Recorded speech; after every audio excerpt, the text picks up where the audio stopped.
Exclusive. Keir Starmer, Kemi Badenoch and Nigel Farage have been told they will never be forgiven if they mess with the pension's triple lock. Fears are mounting that the flagship policy's days could be numbered because of mounting costs.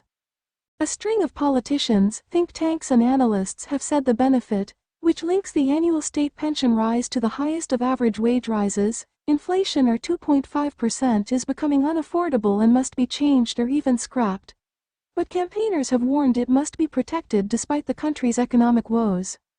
Dennis Reed, director of Silver Voices, said, "It is depressing that, despite all party support in their last manifestos, we see mounting attacks on the triple lock in the media and from think tanks, and equivocation on its future from politicians.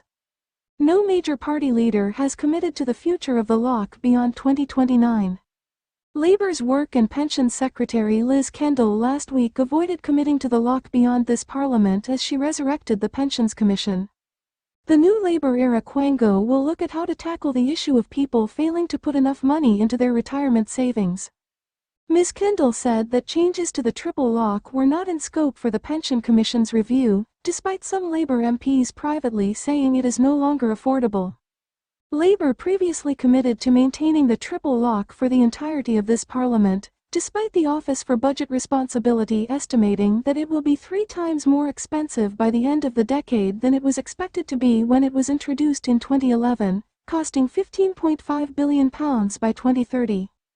Caroline Abrahams, charity director at Age UK, said, "There is no doubt that the triple lock has helped to improve the standard of living for pensioners, and we continue to support it going forward. For most older people, their state pension accounts for most of the money they have coming in, and for 1 in 8 hard-pressed older people it is the only source of income they have. We know that many older people, especially those on low fixed incomes, have been truly shaken by the cost of living crisis, high inflation and soaring energy bills in recent years. They often tell us how much they value the triple lock, and they are right to do so." A Daily Express crusade alongside Silver Voices to save the benefit has twice secured big rises in the state pension after high inflation and pay increases sparked jitters regarding its cost to taxpayers.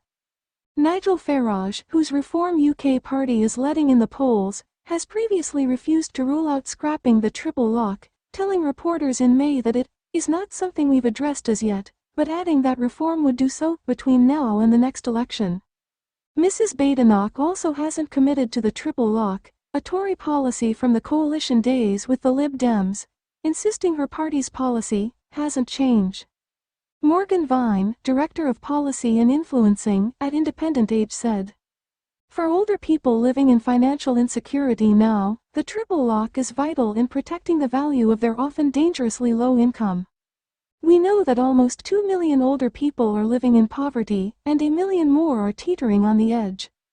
Any cuts to the triple lock now, without an alternative plan in place, would take away much-needed money from older people in financial hardship. The people we speak to can't afford to lose anything.